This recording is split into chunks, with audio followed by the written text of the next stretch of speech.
Hey everybody, Mike Miller with the Herald-Times, joined by columnist Andy Graham. Yep. A little bit of a different vantage point for this one, coming to you from the top level of the Memorial Stadium press box, where obviously you can see behind us folks are still working. It is about 1 o'clock in the morning, and I'm still trying to process this. I do know one thing, though. The kick was good. Layup. It was As good. opposed to last year. It's a reference to the Duke game when the kick might have been good, but it was not real good. Frankly, it was, and also came in a game where Griffin Oaks struggled, missed his first two kicks, actually missed a third that was actually negated by a personal foul penalty in overtime. But given a chance at redemption, Griffin Oaks did come through from 20 yards, lifting Indiana to a 24-21 win here to start Big Ten play.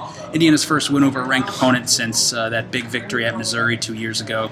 It's their first victory over a ranked opponent at home here in Bloomington since 2006 when they beat number 15 Iowa. And that 2006 season is also the last time Indiana held possession of the old brass spittoon. Yeah, it's a really important win. I mean, there's no doubt. It certainly mitigates, I think, the Wake Forest loss, among other things. But this is the kind of game Indiana played 4 of these last year against top 15 teams, or top 20 teams.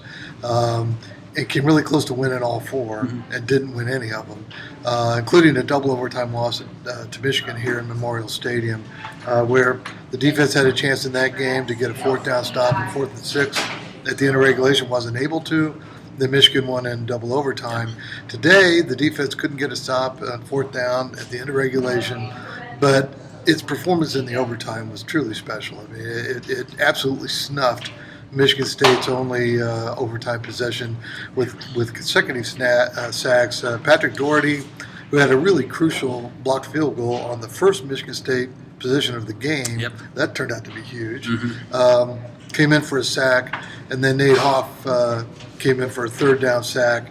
That relegated Michigan State to a 49-yard field goal try in its overtime position, which was no good, and really paved the way for Indiana to win. And Kevin Wilson said something after the game. He said, "This is really the first time I've been here." I'm paraphrasing. I just heard over the TV, but it's the first time I've been here that we really played this to have it, as a team, try and win it as a team. And what he meant by that, I think, was they were depending on their defense to come through. Absolutely. I mean, they kept it close to the vest offensively. I think a little bit too much, to be perfectly honest with you. Some of the play calling in the third quarter I thought was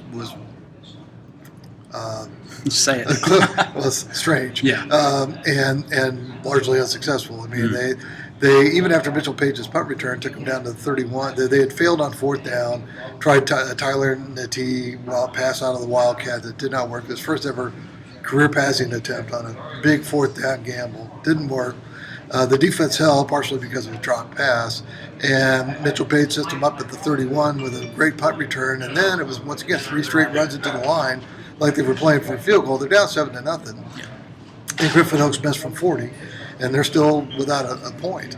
But that really changed in the 4th quarter. I mean, Indiana's first touchdown was a reverse pass from Mitchell Page to Richard Lego. It was one of those games. I mean, Richard Lego caught a touchdown pass before he threw any tonight, but he threw 2 really big ones in the 4th quarter. And Indiana did open up the offense, and those 2 TD passes were pretty plays where Ricky Jones and then Mitchell Page were wide open.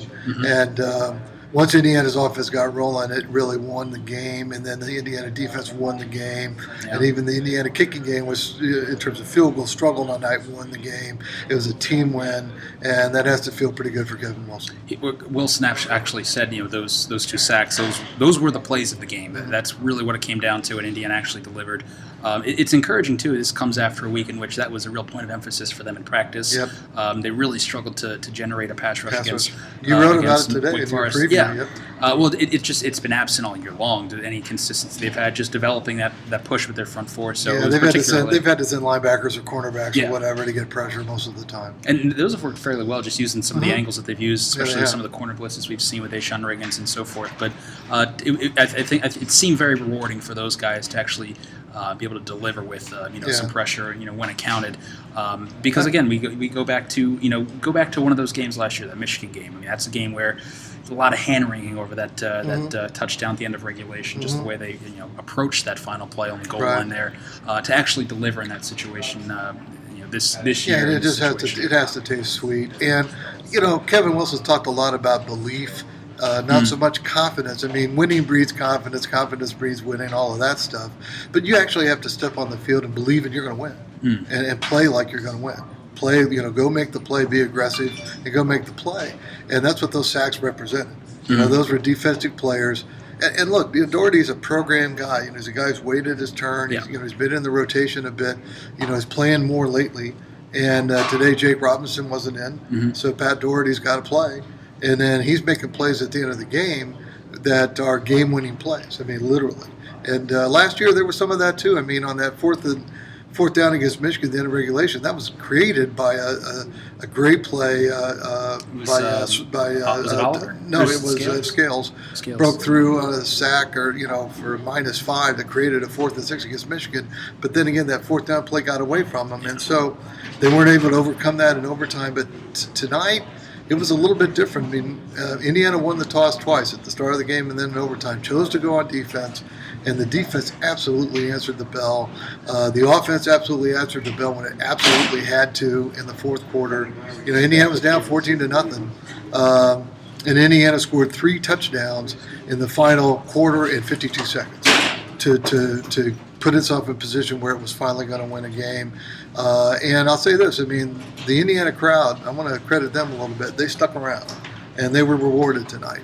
The students stuck around.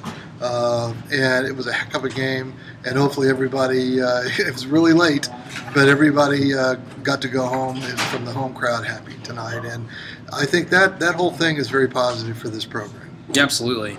I'll tell you what's interesting, and I probably shouldn't even mention it until I go back and figure out exactly which one he was talking about, but it was I think Kevin Wilson said the touchdown throw to Ricky Jones late night. Ricky Jones was actually drawn up by Xander Diamont. Really? Yeah, but there was some confusing. I think Xander was saying, not to us, but saying that it was the Mitchell Page throw to Richard Lego that he drew up. But Xander Diamont too had a hand in this victory too, and he was apparently badgering Wilson throughout the day in their walkthrough studies. And hey, use that play, and that worked out for Indiana too. Well, if historic precedent has anything to do with this, somewhere Xander Diamant's lighting up a cigar, and he should.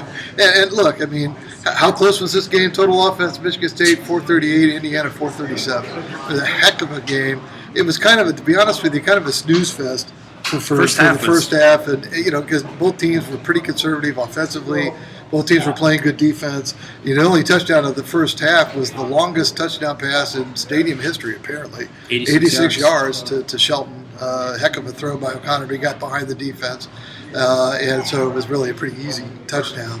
But the Indiana defense, once again, I believe this is out of 16 quarters played, Indiana has allowed the opposition multiple scores once in one quarter. One quarter out of 16 so far this year, Indiana's defense has allowed multiple scores once. That was in the fourth quarter against Ball State when they allowed 10 in a game that Indiana won. The only other time was there was one time the opposition scored twice, but it was a pick six was one of them, so that wasn't on the defense. So think about that. Think about what kind of an advance that is for Indiana's defense so far this year. They came into today only allowing 22 points a game. That was down 10 points a game from last season.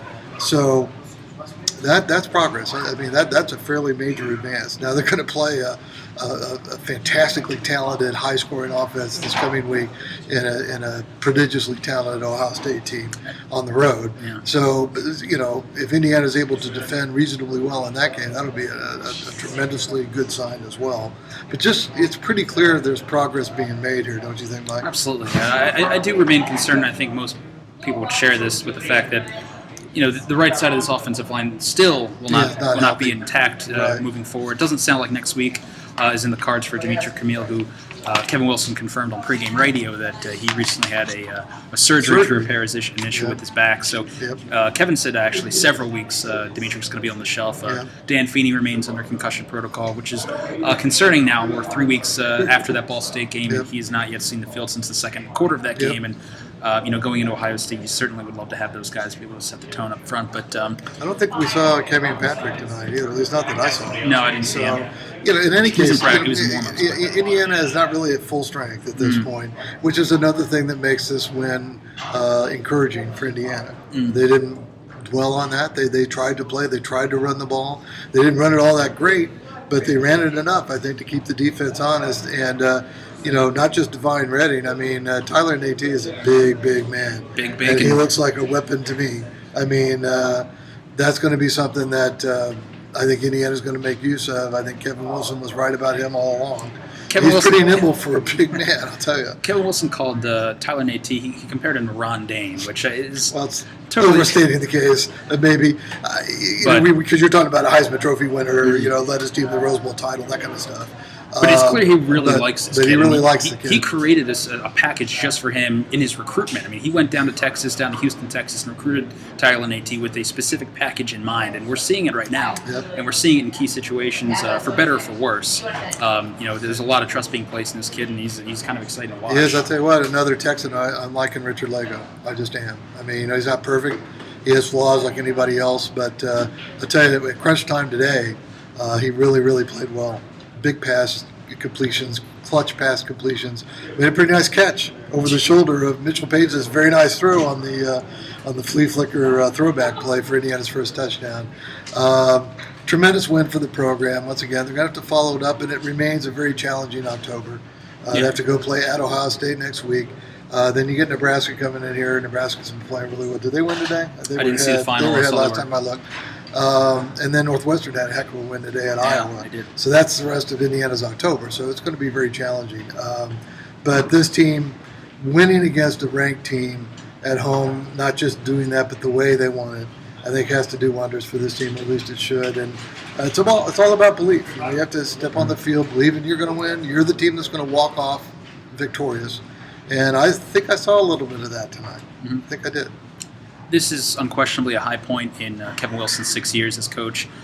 And as you said, it comes at a most opportune time given what lies ahead over the next few weeks. This is the first of 3 ranked opponents they'll see in a row. And obviously next week in Columbus, it's going to be a tall task. Indiana's played Ohio State very close the last few years, actually. So they've been pretty good games in Indiana. Heck, I think the last time they went to Columbus, they had a lead in the second half. I don't think Ohio State's not going to take this lightly. This result tonight gets their attention. So Ohio State will be ready to go. But Indiana's played them tough. So what the heck? Let's tee it up and see what happens next Saturday over in Columbus. But Indiana put some hay in the barn tonight, to use a Hoosier colloquialism that my father-in-law, my late father-in-law, is a wonderful guy. He used to like to use, and he would have been right saying that tonight. Chaos team. They're back. They're back. See you guys. Thanks.